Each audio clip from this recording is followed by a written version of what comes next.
É uma situação agora em análise com o Pedro Silva Pereira, vice-presidente do Parlamento Europeu e relator do Acordo de Saída. Muito boa noite, obrigado por se juntar a nós. Antes de mais, pergunto-lhe que sentido faz impor este prazo quando ainda há tempo, pouco é certo, para chegar a um acordo até ao final do ano? Muito boa noite. Em primeiro lugar, o Parlamento Europeu não impôs um prazo. O Parlamento Europeu constatou que, estando nós a poucos dias do final do período de transição subsequente ao Brexit, não havia condições para concluir o processo de aprovação no Parlamento Europeu se o acordo não fosse chegado até hoje. E isso não foi um prazo aleatório. É que nós estamos a falar de um acordo entre os negociadores. Depois, esse acordo tem que ser traduzido para todas as línguas europeias.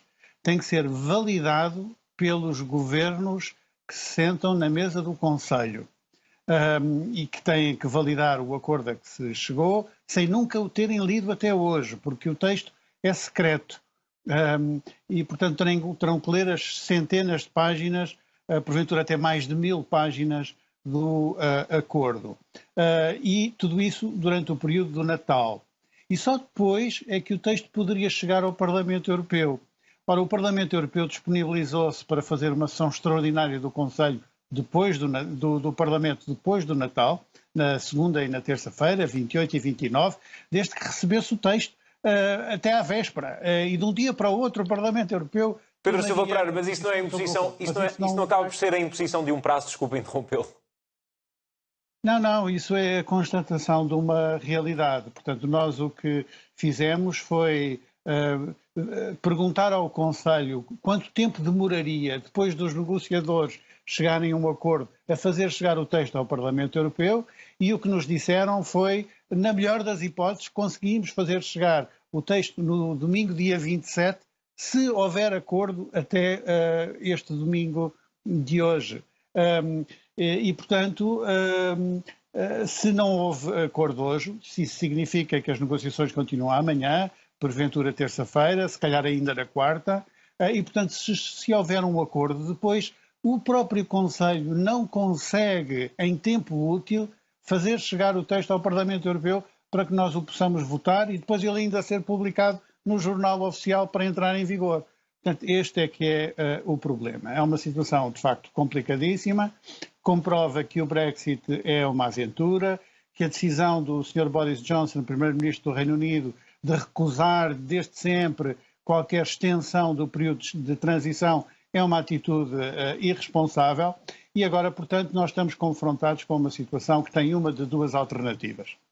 Ou realmente ainda é possível chegar a um entendimento nos próximos dias, digamos até ao dia 23, quarta-feira, e então o Tratado de Lisboa prevê que o Conselho possa determinar a aplicação provisória do acordo antes ainda do Parlamento Europeu se pronunciar.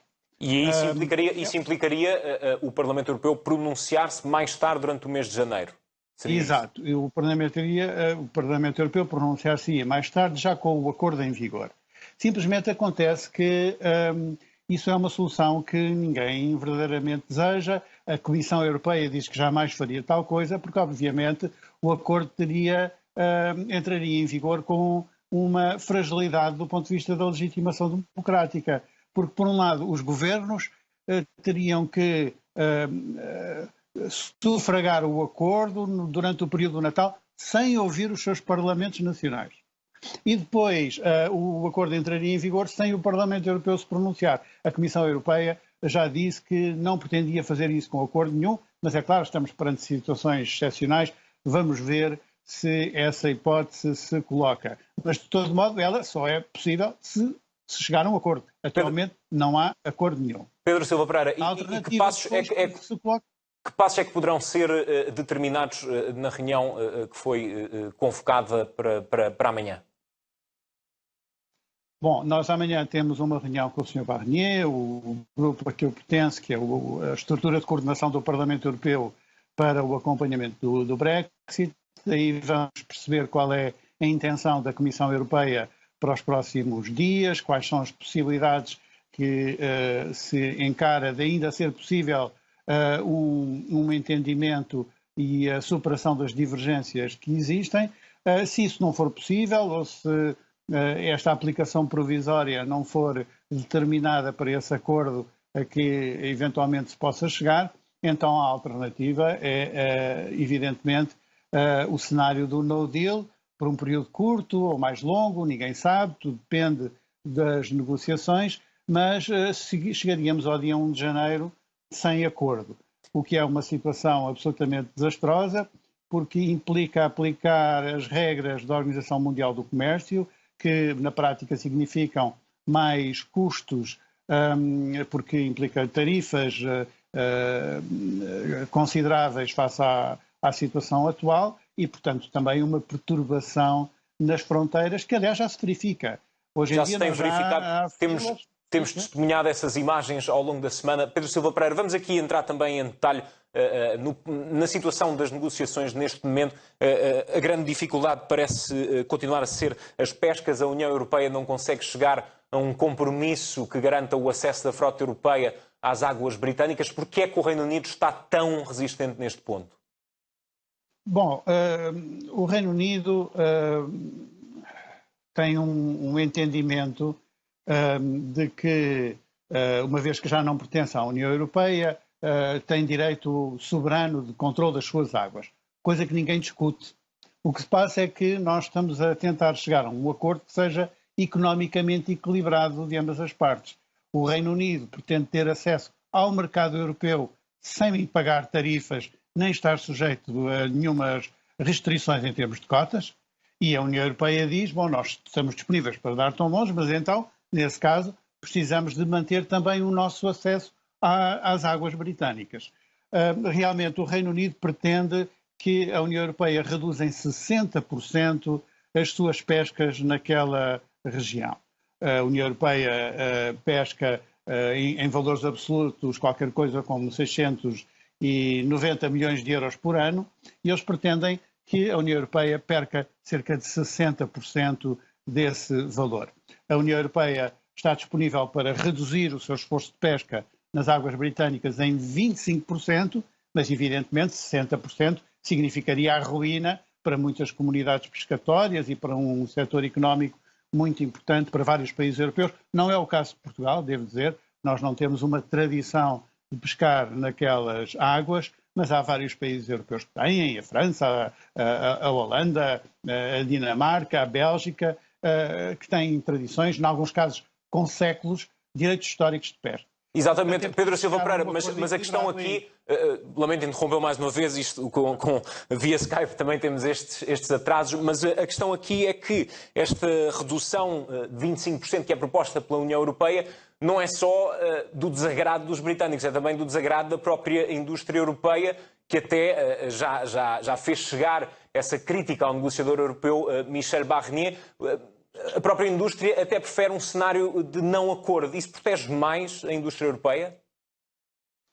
Bom, isso, em primeiro lugar, essa reação só mostra como a negociação é difícil e como o negociador europeu foi até ao limite do razoável nas suas propostas para tentar chegar a um compromisso. Mas não creio que um cenário de não acordo seja melhor para as pescas europeias, na medida em que, não havendo acordo, os direitos soberanos do Reino Unido impõem-se e isso penso que seria sempre mais negativo para as pescas europeias. O interesse do setor da pesca europeu é integrar a negociação da questão das pescas num quadro mais alargado de interesses económicos, de maneira a que possa haver aqui um equilíbrio entre aquilo que o Reino Unido pretende ganhar com este acordo comercial e aquilo que a União Europeia pretende manter com este acordo comercial. Mas, insistindo neste ponto, qual é o argumento do governo britânico quando 75% das exportações nas pescas britânicas vão precisamente para o mercado europeu? A quem é que tencionam passar a ir vender? Repara, o argumento é muito ideológico, é muito conversa de Brexit e os radicais. Nós agora somos um país soberano, let's take back control das nossas águas. E é essencialmente isso. É claro que existe aqui um interesse económico envolvido, mas, apesar de tudo, é esta afirmação de soberania que o Reino Unido pretende fazer. E ela ilustra bem aquele que é o equívoco do Reino Unido em toda esta discussão. É claro que o Reino Unido é soberano, é claro que pode tomar o controle das suas fronteiras, das suas águas, das suas leis, ninguém discute isso. O problema é que o Reino Unido quer, ao mesmo tempo, ter acesso ao mercado europeu sem tarifas e sem cotas. E então aí nós temos que garantir duas coisas. Primeiro, competição justa e, portanto, que não há futuramente distorções da concorrência, nas ajudas de Estado, nos padrões ambientais, sociais e laborais. E, em segundo lugar, um equilíbrio de interesses económicos e, portanto, se o Reino Unido vai ganhar assim tanto por manter o acesso ao mercado europeu, então é justo que os pescadores europeus não percam assim tanto com este acordo comercial. É este equilíbrio que se tem procurado alcançar, até o momento não foi possível, o que nos deixa na iminência de poder ter realmente um cenário de não acordo no dia 1 de janeiro, desejavelmente por um período curto, mas a verdade é que, sem haver acordo, ninguém pode garantir que o período seja tão curto assim. E para terminar, Pedro Silva Pereira, no plano político temos assistido também nas últimas horas, enfim, com este pano de fundo das negociações e deste bloqueio das negociações, mesmo que exista um acordo, já se fala de mais de 30 deputados britânicos que se preparam para votar contra esse acordo no Parlamento. Vê aqui um regresso ao início de todo este episódio turbulento, ou isto é apenas pressão política para o lado de Boris Johnson? Eu acho que há muito de pressão política, evidentemente. É claro que o Sr. Boris Johnson tem que gerir a pressão dos Brexiteers mais radicais, mas a verdade é que ele também tem uma maioria de 80 e tal deputados na Câmara dos Comuns e, portanto, presumo que não terá dificuldade em fazer passar um acordo. Isso pode lhe dar mais ou menos problemas políticos internos, mas não terá dificuldade em fazer passar um acordo do ponto de vista político. Agora, esse acordo só pode existir se for um acordo justo e um acordo equilibrado, e eu penso que a União Europeia tem estado unida e firme na defesa dos seus interesses, na procura de uma solução para uma relação económica e política futura que seja sólida e que faz todo o sentido com um parceiro como o Reino Unido, e Portugal, talvez melhor do que muitos, perceberá isso, mas isso só é possível com um acordo justo. Eu espero que ele ainda seja possível, mas uma coisa é certa, o dia 1 de janeiro, o primeiro dia também da presidência portuguesa da União Europeia, promete ser um dia complicado nas fronteiras com o Reino Unido.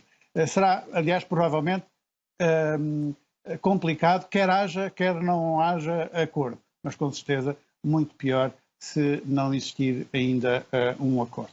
E à semelhança dos últimos anos, Pedro Silva Pereira, vamos aguardar pelas próximas horas. Muito obrigado pela sua participação. Boa noite. Muito obrigado também.